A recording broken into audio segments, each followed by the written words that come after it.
안녕하세요. 부자금융 트레이너 백승혜입니다. 부동산 스캔들은 이 핫플렉스에서 과연 어느 만큼의 임대료가 적정하고 또 그 임차인은 수익을 내기 위해서 어느 만큼 벌어야 하는지에 대한 부분을 우리가 속속들이 한번 이렇게 살펴보기 위한 것이 포인트입니다. 자, 오늘은 블루보틀 삼청동 지점이고요. 블루보틀 삼청동 지점은 7월 5일에 오픈을 해서 이제 운영한 지 얼마 한 달 반 정도 지나가는 핫플레이스죠. 자, 주소 먼저 확인해 보도록 하겠습니다. 서울시 종로구 소격동 86번지인데요. 이 주소를 제가 꼭 확인하는 이유는 부동산은 항상 이 주소를 따라서 각각의 가격과 권리 관계들이 쭉 나타날 거기 때문에 이 주소를 확인하시는 게 가장 첫 걸음입니다. 자, 그럼 이 주소를 가지고 뭘 할 거냐면 첫 번째 등기부 등본을 발급해 볼 겁니다. 자, 등기부 등본을 발급하시는 방법에는 두 가지가 있는데요. 인터넷으로 발급하셔도 되고 모임 발급기를 이용하셔도 됩니다. 보통 동사무소라든지 시군청 앞에 이렇게 돈을 넣어서 직접 발급할 수 있는 기계가 있는데요. 이 기계에 가서 저는 좀 뽑는 편이에요. 인터넷 발급도 손쉽고 좋지만 뭔가 이렇게 직접 완벽한 서류가 딱 도장이 찍혀서 나오는 듯한 이 느낌이 저는 너무 좋더라고요. 자, 그래서 무인 발급기로 저도 주소 확인 후에 이 발급을 받으러 갔는데 그날 딱 1,000원밖에 없는 거예요. 요즘 이 현금을 들고 다니시는 분들이 많지 않잖아요. 저도 그래서 이 1,000원을 넣고 딱 보는데 보통 이렇게 건물들은 집합 건물, 예를 들어서 아파트처럼 집합 건물이 아닌 경우에는 이 토지분과 건물분에서 두 개를 발급을 받아야지만 제대로 보실 수 있어요. 아파트는 호실별로 해서 토지와 건물이 하나로 나오기 때문에 이 한 부만 발급을 받으셔도 되지만 일반적인 단독 건물인 경우에는 그렇지 않습니다. 자, 그러다 보니까 이 건도 개별적인 건물이고 토지 따로 건물 따로기 때문에 두 건을 발급을 받아야 하는데 제가 1,000원밖에 없었던 거죠. 자, 그래서 어쩔 수 없이 저는 이 건물분에 해당하는 것만 1,000원을 들여서 발급을 받았습니다. 왜? 건물분이 임차인에 대한 내용이 더 명확하게 나와 있을 거기 때문에 그렇죠. 자, 그러면 등기부 등본은 왜 우리가 발급을 가장 먼저 받아야 하느냐면, 자, 표지의 가장 앞에를 보시면 표제부라고 되어 있고 이 표제부 밑에 말 그대로 1층부터 2층, 3층, 지하 이렇게 해서 이 건물의 구성과 면적이 쭉 적혀져 있습니다. 85년도부터 해서 이 건물에 대한 내용이 나와 있는데 초창기 때는 벽돌조 슬래브였고 2층밖에는 없었어요. 그런데 2003년도가 되면서 이 3층으로 이 건물이 늘어났고요. 즉 증축이 되어 있는 것을 볼 수 있고 1층, 2층, 3층 그리고 지하실까지 표시가 되어 있네요. 이 등기부 등본을 저희가 발급을 받게 되면 기본적인 이 건물에 대한 층수 확인하실 수 있고요. 면적 확인하실 수 있습니다. 우리가 이제 현장에 가게 되면 뭐 현장에서도 확인할 수 있고 로드뷰를 통해서도 볼 수 있지만 지하 같은 공간은 저희가 확인하기가 좀 쉽지 않거든요. 그리고 건물이 굉장히 높은 경우에는 로드뷰를 보더라도 이 숨어져 있는 층들이 즉 후퇴해서 작게 지어져 있는 경우에는 다 보실 수는 없기 때문에 이렇게 등기부 등본을 발급받으셔서 이 전체적인 윤곽을 확인하시고 가시면 훨씬 더 좋습니다. 자, 그러면 면적부터 한번 확인을 해볼까요? 자, 면적은 1층이 117.83제곱미터. 우리는 이 제곱미터 단위가 불편하니까 익숙한 것으로 바꿀게요. 평형으로 바꾸려면 3.3으로 나누면 되고 3.3으로 나눠보니 1층이 35.7평 그리고 2층이 107.95제곱미터 나누니 32.7평 3층은 71.52제곱미터인데 나누면 21.6평 그리고 지하는 58.88제곱미터인데 나누면 84평입니다. 자, 그래서 뭔가 갈수록 위로 갈수록 이렇게 조금씩 작아지고 있죠. 35, 32, 21. 자, 왜 그런지도 한번 볼 건데요. 토지 모양부터 한번 살펴보도록 할게요.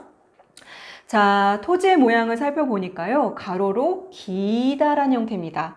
어찌 보면 직사각형? 네, 세워져 있는 직사각형의 형태인데요. 토지의 평은 109평이고요. 합평 모자라는 평이니까 거의 110평이라고 따지고 보면 작은 평형은 아닙니다. 그런데 가보면 이 도로에 접해 있는 면이 굉장히 좁다 보니까 이 땅이 이렇게까지 컸었나 하고 조금 의아하게 느껴지실 거예요. 왜냐하면 건물을 짓게 되면 이 도로 쪽으로 보이는 이 폭이 워낙에 좁기 때문에 건물이 보일 수 있는 면도 굉장히 작겠죠.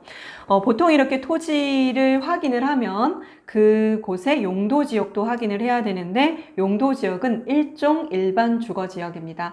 일단 주거 지역이기 때문에 주거 시설을 지을 수 있는데 그 앞에 붙어 있는 단어가 일반이기 때문에 주택을 지어도 되고 근린생활 시설인 근생을 지어도 됩니다. 그런데 얘는 어찌됐든 일종 일반 주거 지역이기 때문에 상가 건물을 지으셔도 상관은 없는 거죠. 자, 그러면 건폐율이 50%, 용적률이 100%이기 때문에 110평이라고 가정을 하면 1층 바닥으로 지을 수 있는 면적은 약 50평에 해당됩니다. 자, 그런데 아까 1층이 몇 평이었죠? 35평이었죠?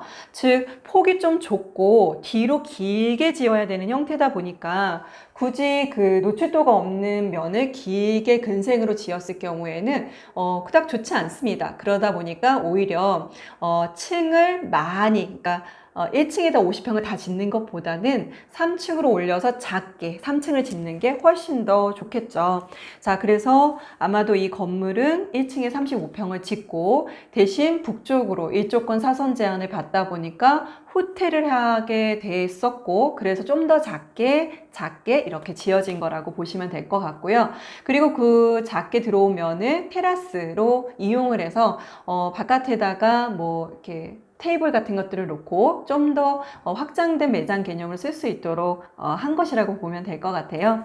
자, 그리고 워낙에 이제 110평 중에 35평밖에 안 지으면 나머지 거의 70평 정도가 마당이잖아요. 그런데 그 마당을 이 근처에는 주차 공간이 워낙에 부족하기 때문에 일부 주차장 공간으로 쓰고, 또 그 차 때문에 시야가 가려서 매장을 놓으면 1층이 거의 다 못 쓰게 되기 때문에 단을 올려서 다시 1층이 있는 형태라고 보시면 될 것 같아요. 그래서 굳이 이 건물을 앞쪽으로 진출입을 시키더라도 나머지 70평에 해당하는 땅을 뒤쪽에 둬봤자 주차장으로 쓰기도 뭐하고 애매하다 보니까 오히려 앞자락으로 주차를 할 수 있는 공간을 빼고 계속 스키플로어처럼 올려서 이 매장의 높이를 올려줘서 조망이 가능하게 그렇게 자리 배치를 했다라고 보시면 될 것 같고요. 자, 그러면 어찌됐든 토지는 110평 정도, 그리고 3층으로 되어져 있는 건물이에요. 자, 그러면 이제 등기부 등본을 하나하나 볼 건데요. 2008년도 4월 7일에 매매가 일어납니다. 즉 지금 현재 소유자가 2008년도 4월 달에 매매로 사게 되는데요. 그 금액은 얼마냐면 122억 8,500만 원에 사게 되네요. 자, 그래서 매매 목록을 보면 금액이 나와 있고 어떤 애들이 거래가 됐는지가 이제 목록이 나와 있는데, 이 매매 목록을 보니까 1번은 86번지 토지, 2번은 86번지의 건물, 그런데 3번이 다른 지번이 하나가 더 들어가 있어요. 소곡동 88-18번지입니다. 얘가 뭐지? 하고 제가 검색을 해보니 이 블루보틀 삼청동 지점이 이렇게 사각형으로 생겼으면 바로 옆에 하나가 더 이렇게 삐쭉 튀어나와 있는 한옥이 있어요. 이렇게 걸어 내려오시다가 하나가 더 있는데 이걸 같이 그 매매 물건으로 묶여서 매매로 구입을 했다라고 보시면 될 것 같고요. 지금 블루보틀은 올해 말 정도에 그곳을 뭐 핑크 색깔이 들어가 있는 뭔가를 이제 꾸며서 프라이빗하게 뭐 예약하신 분들에게만 이제 빌려주는 그런 형태를 선보일 거라고 얘기를 하네요. 자, 그래서 생뚱맞게 왜 저기에다가 하나를 더 빌려서 했지? 그게 아니라 애초에 이 소유자가 건물을 살 때 이 86번지와 88-18번지가 같이 묶여서 122억에 샀기 때문에 같이 임차로 내보낼 수 있었던 거죠. 자, 그러면 122억에 이 건물을 샀고요. 자, 그 다음에 등기부 등본을 다시 보니 예전 임차인 디자인이 나타납니다. 이 코코브루나라고 하는 업체인데요. 이 코코브루나는 2010년도 9월 1일 날 전세권 22억 원을 설정을 하고 임차가 들어온 것으로 보여집니다. 122억 정도 되는 건물에 뭐 22억의 전세권이면 뭐 굉장히 과하다고 볼 수는 없지만 임차인 치고 22억 원의 보증금을 내고 왔다라고 하면 아마 월세는 조금 낮았을 가능성이 있죠. 자, 어찌됐든 이 코코브루나는 2010년도에 임차를 해서 이곳에 매장을 차렸고 그때 전면이 이제 유리로 이렇게 구성된 꽤 멋진 건물로 인테리어가 바뀝니다. 자, 그런 다음에 약 5년 정도 이 전세권이 유지된 후에 2015년도 9월 1일에 전세권이 만료가 돼요. 과거에는 상가임대차 보호법이 최장 5년까지를 연장을 인정을 해줬었기 때문에 5년 뒤 2015년도 9월 1일에 만료가 됐다고 보시면 될 것 같고요. 재계약이 되면서 전세 보증금, 즉 임차 보증금을 5억으로 낮추면서 새롭게 전세권 설정이 됐습니다. 아마도 그때는 월세가 훨씬 더 올라갔겠죠. 2년 동안의 전세로 설정을 했고요. 2017년 8월 30일이 만료입니다. 그런데 그보다 좀 더 빨리 2017년 4월 19일에 전세권이 만료가 됐어요. 그 얘기는 말소가 됐다는 얘기는 그때 임차를 종료하고 나갔다라고 보는 게 맞을 것 같습니다. 자, 그러면 그 뒤부터 지금 블루보틀의 근저당이 언제 설정이 되느냐면 자, 블루보틀의 근저당은 2018년 9월 28일입니다. 자, 그러니 이 앞에 코코브루나가 전세권을 말소하고 나간 시점으로부터 거의 1년 반 동안에 이곳에 다른 임차인이 있었는가를 제가 로드뷰를 한번 이렇게 둘러보니까 비어 있더라고요. 즉 안에 있는 시설들은 그대로 있는 것 같은데 불은 꺼진 상태로 영업이 진행된 것 같지는 않습니다. 즉 비어 있었다라고 추정이 돼요. 자, 저희가 블루보틀 삼청동점을 지켜보면서 왜 전 임차인의 것까지를 굳이 이걸 시간 내서 하고 있지? 라고 싶으시겠지만 지금 그 블루보틀이 한국으로 진출을 하면서 성수점과 지금 2호점이 삼청동점인데요. 후문으로 듣기로는 임대료가 굉장히 약하거나 공실인 건물을 유독 찾았다라는 얘기가 있어요. 아마도 이 블루보틀이 한국에 들어오면서 생각 외로 이 그 매출에 대한 부분과 또 본인들이 어느 정도 메이저라는 것을 인식을 했을 겁니다. 자, 그러면은 건물주들 입장에선 굉장히 센 임대료를 제시할 수도 있겠다라고 하는 것도 아마 추정이 됐을 거고, 또 커피숍의 특성상 이 드립 커피는 빼는 데까지 시간이, 추출하는 데까지 시간이 짧지 않기 때문에 하루 동안 받을 수 있는 양이 좀 한정되어 있어요. 그래서 뭐 본인들이 원한다고 해서 굉장히 숫자를 늘릴 수 있는 것이 아니기 때문에 아마도 그런 부분을 감안을 했을 것이라고 보여집니다. 자, 그러다 보니까 공실이거나 그러면 월세가 싼 건물에 들어갔었겠구나 라고 저도 추정이 되는 거였고, 그럼 이 건물은 과거에는 어땠지? 하고 이제 등기부 등본과 과거의 로드뷰를 한번 살펴보게 된 거죠. 자, 그래서 등기부 등본을 기반으로 해서 한번 살펴보니 그 기간 동안 약 1년 반 동안 이 건물은 공실로 추정이 됩니다. 자, 그러면 건물주 입장에서 한번 생각을 해볼까요? 122억 정도의 이 건물을 샀고요. 뭐 대출로 치자고 하면 12억 그리고 30억 해서 총 채권 최고액이 42억 정도가 들어가 있기 때문에 뭐 채권 최고액을 감안을 해서 뭐 120%를 빼고 한다고 치더라도 여기에 뭐 한 중반 정도? 뭐 35억, 6억? 이 정도밖에는 대출이 없는 거예요. 그러면 나머지 자금을 모두 다 이 현금으로 투여한 것이나 마찬가지인데, 이분 입장에서도 재력가라 하시더라도 1년 반 동안에 이 30몇 억에 해당하는 것에 대한 이자가 계속 발생을 했을 거고요. 모든 임대인들에게 1년 반이라고 하는 시간은 짧지는 않을 겁니다. 그러면 굉장히 힘든 기간이었을 수 있고 불편한 기간이었을 수 있겠죠. 자, 그런데 그때 바로 이 블루보틀 코리아가 임대로 들어오죠. 자, 그래서 근저당을 설정을 하는데 2018년 9월 28일에 채권 최고액 6억 우선으로 블루보틀 커피 코리아 유한회사 이렇게 근저당이 설정이 됐습니다. 대부분 이제 유한회사는 그 지점에 한해서 그 법적 책임을 물을 수 있는 것이라서 뭐 법인은 알겠는데 유한회사는 뭐지? 라고 또 조금 헷갈려 하실 것 같아서 약간 이 커피 사업에 대한 것만 책임을 지는 법인이다. 뭐 이렇게 좀 보시면 될 것 같고요. 이 채권 최고액은 말 그대로 임차 보증금으로 보여지죠. 그럼 나머지가 이제 임대료일 텐데, 자, 그럼 임대료는 과연 얼마에 책정이 됐을까? 너무 궁금하지 않으세요? 내가 만약에 122억에 해당하는 건물을 갖고 있는 사람이고 1년 반 정도 공실이긴 했어요. 하지만 블루보틀 코리아와 계약을 맺을 예정입니다. 그렇다고 한다면 얼마를 불러야 될까요? 또 들어오는 임차인은, 즉 블루보틀 코리아는 어느 정도의 월세를 내야지만 여기서 수익을 낼 수 있을까요? 항상 건물주와 임차인은 힘겨루기를 합니다. 그래서 주변의 시세가 꼭 얼마라고 해서 내 건물에 그렇게 적용을 받을 수는 없어요. 그래서 이 업종에 따라서 서로 이 임대차 금액을 가지고 조율을 할 수밖에 없는 거죠. 자, 그럼 한번 생각을 해보죠. 저희는 이 블루보틀이 얼마의 임대차 계약을 맺었는데 알 길은 없습니다. 그들만의 계약 내용이겠죠? 그러니 저희는 공부 차원에서 추정을 하는 방법밖에 없어요. 자, 그럼 추정을 한번 해보도록 하죠. 만약에 여러분이 122억에 해당하는 건물을 갖고 계신 분이라면 적어도 이 건물을 갖고 있을 때는 은행에 넣는 것보다는 나은 수익률이 나와야 된다라고 생각을 하실 겁니다. 왜? 안 그러면 차라리 은행에다 돈을 넣는 게 낫겠죠. 그러면 은행 금리보다는 높아야 할 거고 물가 상승률을 조금 감안을 해서 이 부동산의 월세 수익률을 책정을 받을 겁니다. 자, 그래서 한번 주변의 시세를 먼저 조사를 해봤어요.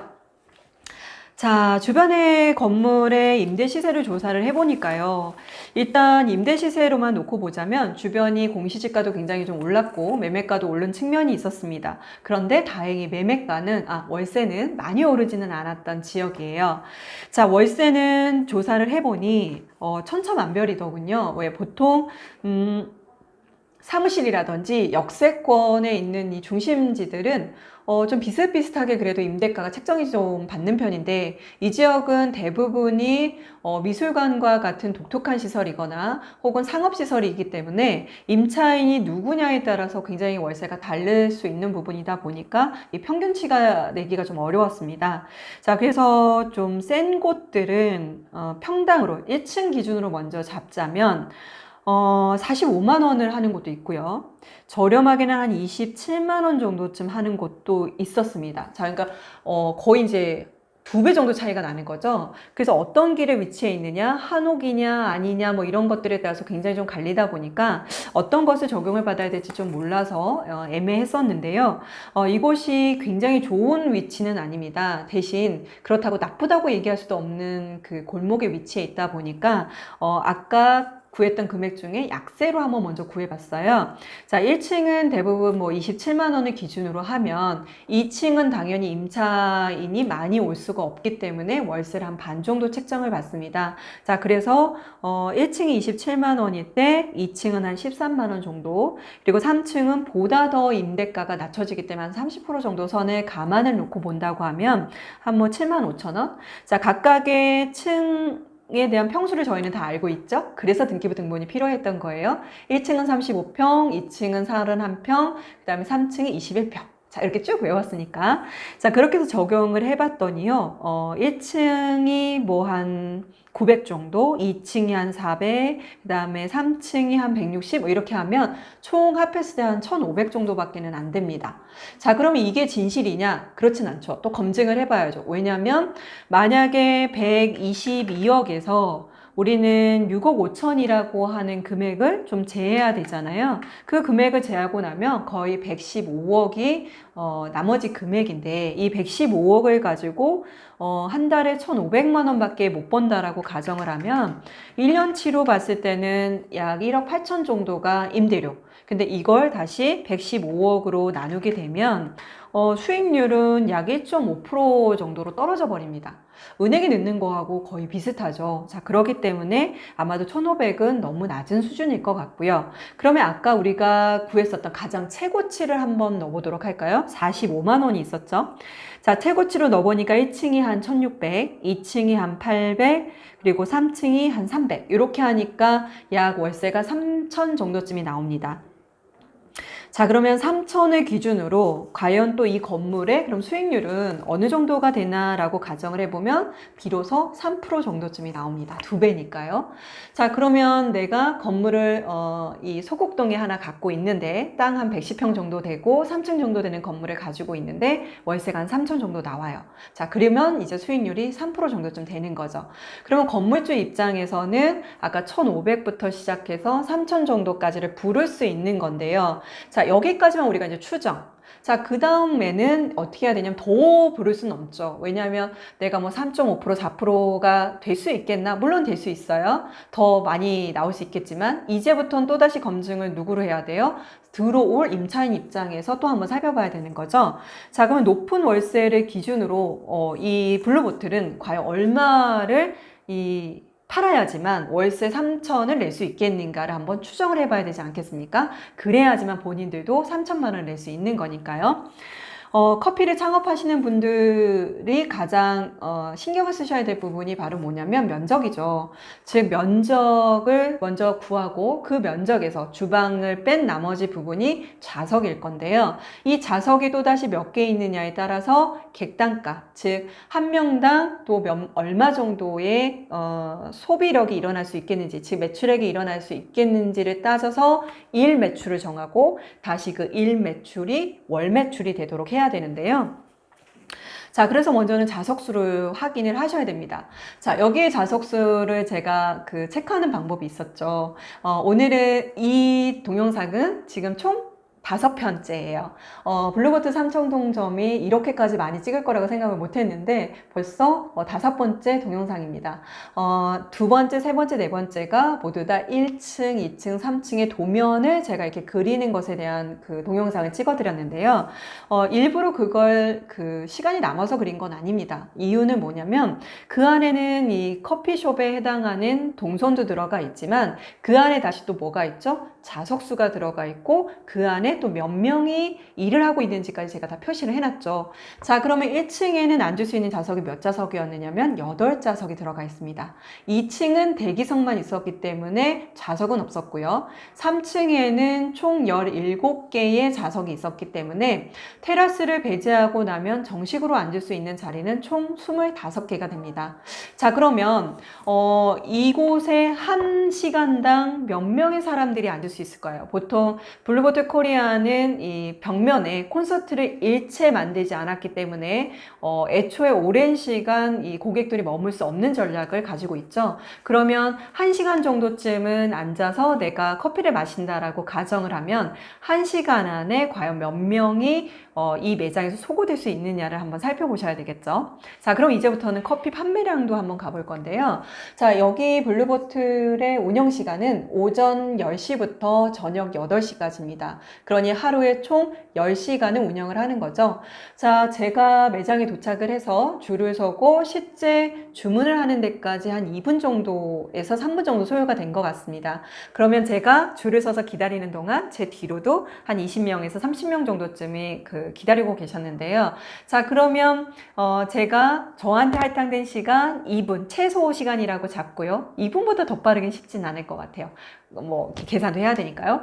그러면 2분을 놓고 1시간을 나눠볼까요? 60분을 2분으로 나누면 총 1시간에 30명을 결제를 할 수 있습니다. 그러면 그 1시간에 30명이 매장 안에 머문다라고 가정을 하면 아까 좌석은 25개 정도에서 테라스 분까지 가정을 하게 되면 32개가 넘어가기 때문에 이 전체 3층을 전면에 다 쓴다라고 하면 적정한 매장 수는 좌석 수는 되는 것 같습니다. 자, 그러면 이제부터는 매출액을 한번 살펴봐야 되겠죠. 자, 그러면 아까 1시간에 총 30명이 주문을 할 수 있었고요. 노멀하게. 그 다음 10시간이었기 때문에 하루에 빠르게 돌아간다라고 쳐도 300명 정도쯤이 이 매장 안에 오는 거라고 가정을 하시면 될 것 같아요. 대신 혼자 오시지 않고 둘이 오시는 분들도 있기 때문에 수용 인원은 그보다 더 늘어날 수는 있겠죠. 하지만 없는 날도 있고 없는 시간도 있을 수 있고 매번 그렇게 2분마다 해결이 되는 것은 아닐 거기 때문에 한 300명 정도를 노멀하게 놓고 한번 체크를 해보도록 하겠습니다. 자, 그러면 하루에 300명 정도를 가장 기본으로 잡고요. 그리고 객단가를 정해야 되겠죠. 한 명당 이 객단가를 정할 수 있는 방법은 뭘까요? 말 그대로 판매가가 되겠죠. 커피의 가격은 5,500원대부터 한 6,500원 정도대까지가 있었는데 가장 보수적으로 잡아서 5,500원을 한번 계산을 해보도록 하겠습니다. 자, 그랬을 때의 일 매출이 나올 수 있겠죠. 300잔 곱하기 5,500이니까 네, 하루의 일 매출이 최소 그래도 165만 원 정도쯤이 나올 겁니다. 그런데 아마도 1인당 객단가를 저희가 5,500원으로 잡았지만 비스켓이라든가 상품 판매에 대한 부분이 들어갈 거기 때문에 한 만 원 정도 잡아도 무리는 없을 거라고 봅니다. 그래서 최소 165만 원에서 한 300만 원 정도까지가 일매출로 추정을 잡을 수 있을 것 같고요. 저희는 어디까지나 뭘 체크를 해보고 싶은 거냐면 이 블루보틀이 최소한 본인들이 최소 마진이라고 해야 될까요? 그러니까 임대료 3천만 원을 내고 그 다음에 다시 가장 큰 부분이 아마도 인건비일 것 같아요. 자, 인건비가 왜 많을 거라고 보는 거냐면, 자, 1층에도 2명이 있었고요. 2층에 3명이 있었고, 그 다음에 3층에 다시 2명이 있었어요. 자, 그러니 못해도 7명 정도가 이 매장에서 일을 하는 겁니다. 그리고 최소 시급 정도를 감안을 하더라도 8,350만 원 정도를 감안을 하면 또 이걸 10시간 곱하고 한 달로 곱하면 거의 인건비만 1,750만 원 정도쯤 나옵니다. 그런데 뭐 아르바이트만 다 쓸 수 있는 것도 아니고 매니저급도 들어갈 수 있다 보니까 저는 한 1,800만 원 정도가 인건비라고 보여집니다. 그러면 다시 거기에 인건비는 지금 저희가 구했고요. 그 다음 또 다른 요소는 뭐가 있을까요? 재료비가 있을 수 있겠죠. 커피도 한 잔을 팔아서 원가라고 하는 게 있을 수 있을 텐데요. 과거에 동네 커피숍들은 이 커피 한 잔당 뭐 그 원가가 100원? 뭐 이렇게밖에 안 했어요. 라떼가 뭐 한 200에서 250원. 근데 요즘은 뭐 스페셜티라고 해서 이 한 잔에 대한 단가가 많이 올라가고 있어서 어떤 지점인 경우엔 거의 1,000원 정도가 넘는 경우도 있다고 하더라고요. 근데 뭐 노멀하게는 한 잔당 이 재료 원가의 커피는 한 10에서 15% 정도를 잡으면 적당하고, 또 여기는 대규모 업체이기 때문에 굉장히 많은 물량을 소구한다라고 측면에서 놓고 보면 10% 정도 좀 잡으면 어떨까 싶습니다. 자, 그러면 매출액을 먼저 살펴봐야 되겠죠. 아까 165만 원에서 재료비는 한 10%라고 치면 한 달로 치자면 이거는 일매출이었으니까 30일로 치면 거의 4,950만 원 정도가 월 매출이 될 거고, 그 월 매출액의 약 10% 정도를 측정을 하면 뭐 495만 원인데 한 500만 원 정도가 자재비. 그런데 다시 또 우린 뭘 봐야 되죠? 관리비가 들어가야 되겠죠. 여기는 조명에 대한 부분도 있을 거고 머신이 돌아가야 되는 부분도 있다 보니까 전기 사용량이 적지 않을 겁니다. 그런데 그런 부분들은 차치해 놓을게요. 그래서 인건비, 자재비와 뭐 관리비 이런 것들 제하고 가장 많은 비용이 들어가는 인건비 1,800, 그리고 관리비 3천만 원, 이렇게 가정을 한번 놓고 4,800만 원을 한번 가정을 놓고 우리가 과연 이 블루보틀이 얼마 정도를 팔아야 되는지 다시 한번 계산을 해보죠. 자, 그러면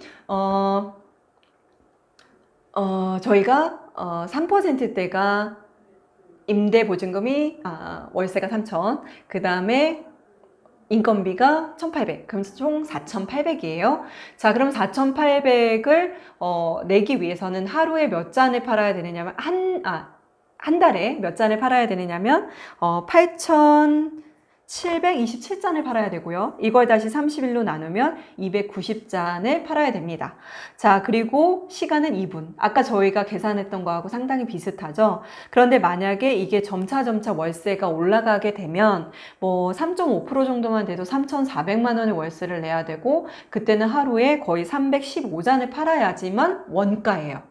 즉 블루보틀이 돈을 남는 게 아니라 최소 그 정도는 팔아야지만 가장 기본적인 걸 할 수 있다라는 거죠. 자, 그러니 아마도 주인 입장에서는 3% 이상의 월세를 받고 싶겠지만 제가 봤을 때는 그래도 3% 정도, 즉 월세 3천 정도가 보수적으로는 적당한 월세가 아닐까 싶고요. 또 블루보틀 입장에서도 그 이상을 내게 되면 쉽지 않을 거다. 만약에 협상을 블루보틀이 잘했다면 아마도 한 2,500 정도에 했다면 아주 좋은 상황일 텐데 그건 저희가 알 길은 없으니까 보수적으로 이렇게 놓고 봤을 때 적정선은 그 정도가 되지 않을까 싶은 겁니다. 자, 저희가요 등기부 등본을 확인하면서 면적 확인했고 이곳의 매매가가 얼마였으며 즉 취득가죠. 즉 이 건물의 가격은 얼마였구나. 그리고 다시 이곳에 들어온 임차인들의 보증금은 또 얼마이구나. 또 주변 시세를 고려해서 이 부동산이 받을 수 있는 임대료는 어느 정도가 적정하겠구나. 또 들어온 임차인이 자석수와 객단가와 이런 것들을 고려했을 때 얼마 정도까지 월세를 내야 되는 게 적당하겠구나. 여기까지를 저희가 살펴본 겁니다. 자, 부동산 스캔들은 어찌 보면 이 커피 한 잔 마셔야 되는 이 핫플레이스의 인테리어 뭐 이런 정도만 보고 끝나는 게 아니라 좀 속속들이 들어가서 만약에 내가 부동산 임대주의 입장에서 임차인의 입장에서 또 창업을 하려고 하는 사람들의 입장에서 또 그걸 지켜보는 사람들의 입장에서 각각의 위치에서 우리는 부동산이 어떻게 유기적으로 얽혀 있는지를 종합적으로 보기 위한 것이었고요. 시간이 30분이 넘어가면 끝까지 잘 보시지 않는 걸로 알고 있는데 그래도 이렇게 한꺼번에 쭉 다뤄드려야 되는 게 맞다라고 생각이 들어서 네, 이렇게 한번 길게 어쩔 수 없이 찍어봤습니다. 자, 다음에는 또 다른 핫플레이스로 다시 찾아뵙도록 하겠습니다. 잘 끝까지 봐주셔서 너무 감사하고요. 앞으로도 반응이 좋으면 더 계속 지속적으로 해보도록 하겠습니다. 감사합니다.